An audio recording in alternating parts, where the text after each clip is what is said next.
special about the story of the vinyls industry in the last decade? Well, I'm delighted to be hosting this event here today. The fact of the matter is that the Vinyls 2010 program has proven itself. It had a lot of ambition, and it had very ambitious targets put before it. And it's shown how on a voluntary basis, industry can come forward and work with legislators in order to make sure that we don't have to come forward with regulation to achieve what we want to achieve. This is a much more effective way of doing it. So today I am in a position here in the European Parliament to be able to point to Vinyl 2010 as a concrete example as to how we can do this on a voluntary basis rather than trying to force regulation onto industry. The industry is really proud that it has managed to come so far without having to be regulated.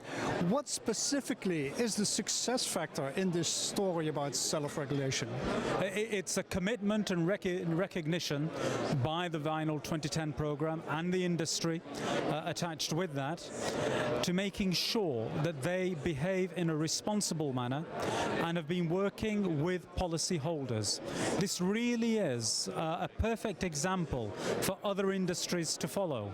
We have many industries who come to us complaining about regulation, but quite often that regulation has come about because they simply have not done what has been required from them after having been given many opportunities to do that.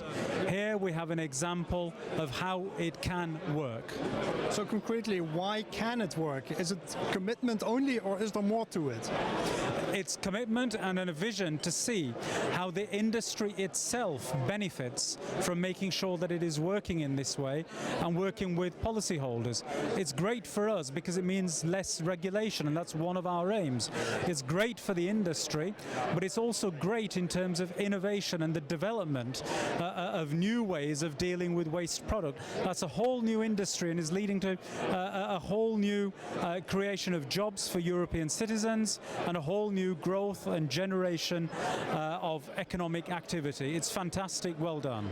In a way, what happened in the last 10 years in the vinyls industry is maybe just the start of the beginning in terms of recycling, plastics recycling, doing well in some countries in Europe, but on balance Europe is not doing very well on that.